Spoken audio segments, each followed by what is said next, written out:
Hai teman-teman, aku Gayatri dari mahasiswa ilmu politik yang hari ini mau cerita tentang sesuatu yang buatku pribadi lumayan sedih, tapi juga mengagumkan. Aku mau sharing dan menelaah satu jurnal ilmiah berjudul Advokasi LSM KJHAM dalam Perlindungan Perempuan Korban Kekerasan Seksual di Kota Semarang, yang ditulis sama Dewi Renia Febriani dan Supratiwi di tahun 2025. Diterbitkan di FISIP Universitas Diponegoro dan open access juga.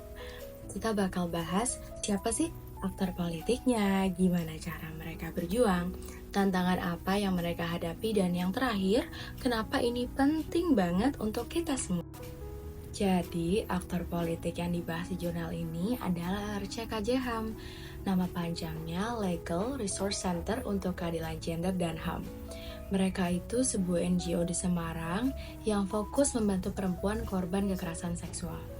Bayangin, mereka itu nggak cuma dengerin cerita korban loh, tapi juga mendampingi proses hukum, bantu pemulihan psikologis, dan dorong perubahan aturan supaya korban nggak sendirian lagi.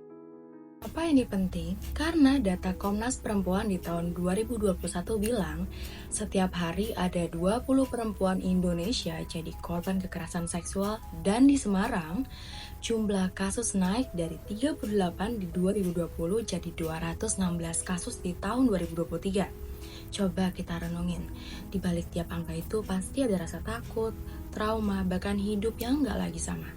Angka itu sebenarnya adalah wajah, nama, dan cerita dari seseorang. Tahun 1987, LRC KJH punya 3 peran besar. Yang pertama, Relief and Welfare, membantu cepat kayak konseling, visum, dan rumah aman. Yang kedua, Local Self-Reliant, edukasi hukum, support group, pemberdayaan ekonomi supaya korban bisa bangkit lagi. Dan yang ketiga, policy change, mendorong perubahan kebijakan dan membuat pelatihan untuk para polisi, jaksa, dan hakim supaya mereka lebih paham soal gender. Yang bikin aku kagum, kerja mereka nggak asal bantu, tapi sistematis banget. Yang pertama, identifikasi masalah, dengerin cerita korban lewat layanan pengaduan dan konseling. Yang kedua, cari solusi bareng korban, pakai metode Feminist Participatory Action Research atau FPAR. Jadi, korban gak cuma pasif tapi ikut mikir gimana sih solusinya. Ini membuat korban merasa didengar, bukan cuma jadi angka statistik. Di tahap ketiga yaitu membangun kesadaran politik. Bikin kampanye online dan offline, diskusi bareng komunitas, dan bangun koalisi sama NGO lain dan pemerintah. Di tahap keempat, yaitu adalah pelaksanaan advokasi, mendampingi korban ke pengadilan bareng advokat pro bono, bantu pemulihan medis dan trauma dan reintegrasi sosial. Terakhir, evaluasi, yaitu rapat kasus rutin plus bikin laporan tahunan biar mereka tahu apa yang sudah berhasil dan apa sih yang perlu diperbaiki.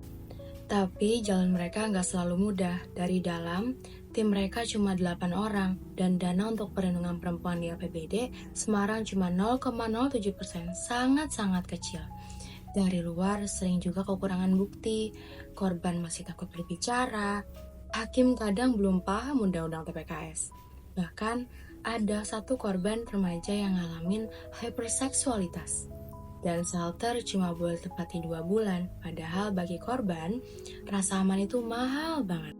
Justru di situ pentingnya LRC KJHAM. Buktiin kalau keadilan gender itu bukan cuma soal hukum, tapi juga soal manusia dan juga empati.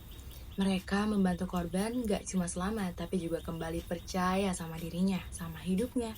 Mereka ngajarin kita, suara korban itu harus didengar dan perubahan sistem butuh usaha yang kolektif.